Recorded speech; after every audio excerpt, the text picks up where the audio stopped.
Assalamualaikum warahmatullahi wabarakatuh. Perkenalkan, nama saya Anita Jawati dengan NIM akhir 60, dan di sini saya akan mepresentasikan tugas Tekom dengan judul karakterisasi mineralogi dan geokimia latrit nikel asal serpentinit di Sulawesi, Indonesia, serta implikasi proses laterisasi nikel tersebut.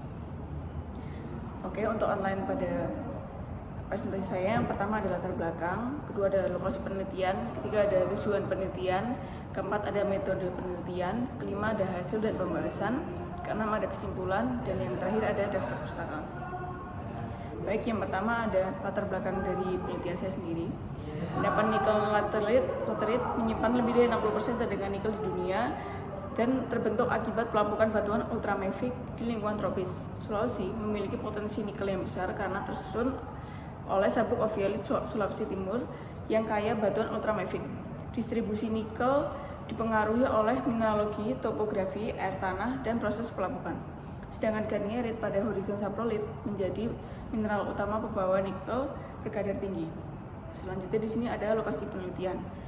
Untuk penelitian ini dilakukan di daerah Kolonodale, Provinsi Sulawesi Tengah, yang secara geotektonik termasuk ke dalam sabuk oviolit Sulawesi Timur.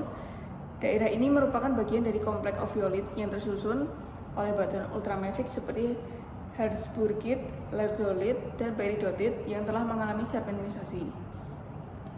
Kemudian untuk tujuan penelitian sendiri, yang pertama ada mengkaji karakteristik mineralogi dan geokimia profil latrit asal serpentinit di Kolonodale, Sulawesi Timur. Yang kedua ada memahami model evolusi laterisasi 4 tahap.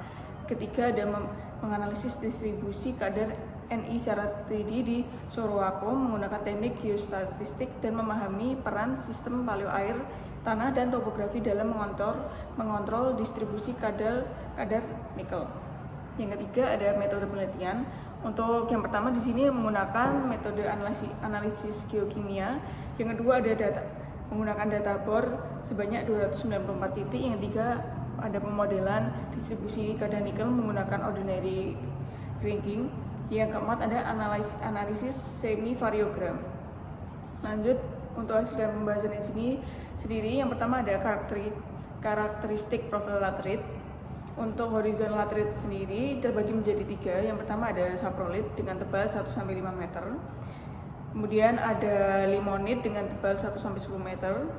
Yang ketiga ada ferruginous cap, yaitu horizon paling atas yang kaya akan oxyhydroxide serta kompresi besi.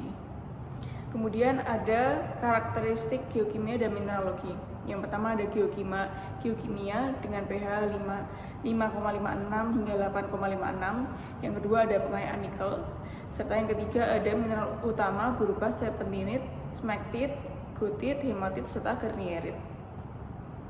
Untuk yang ketiga ada evolusi mineral dan model laterisasi dibagi menjadi 4 tahap. Yang pertama ada pembentukan ferruginous saprolit, yang kedua ada pembentukan horizon limonit, yang ketiga pembentukan ferruginous cap serta silicate saprolit, yang keempat ada presipitasi mineral sekunder serta terbentuk garnierit dan silika stockwork.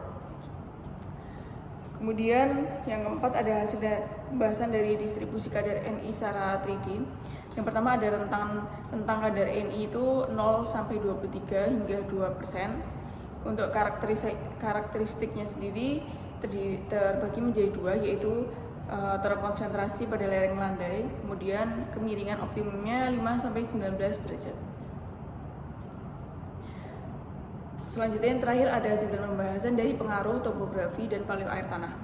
Untuk topografi, lereng landai menghasilkan profil latrit yang lebih tebal, infiltrasi air yang lebih besar, kemudian ada pelapukan berlangsung lebih intensif.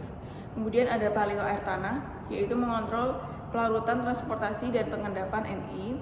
Kemudian ada menentukan arah zona pengayaan nikel. Yang terakhir ada faktor utama pembentukan endapan nikel latrit yang memiliki kadar tinggi.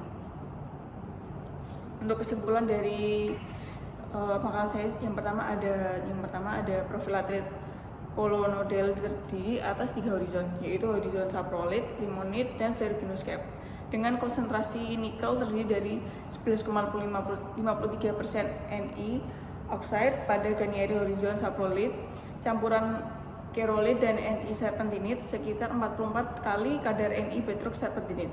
Yang kedua, proses laterisasi berlangsung melalui 4 tahap evolutif yang dikontrol pergerakan front pelapukan dari permukaan menuju permukaan air tanah.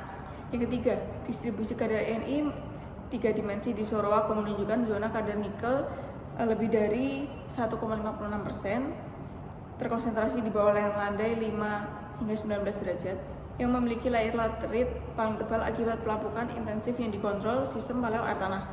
Yang terakhir ada arah aliran paleo air tanah berkorespondensi dengan transisi dari kadar Ni rendah ke tinggi, mengkonfirmasi bahwa interaksi air tanah hingga batuan merupakan mekanisme utama pengalihan Ni pada endapan laterit di Sulawesi, Indonesia. Dan berikut merupakan daftar pustaka yang saya gunakan. Sekian, terima kasih dari presentasi saya. Terima kasih. Wassalamualaikum warahmatullahi wabarakatuh.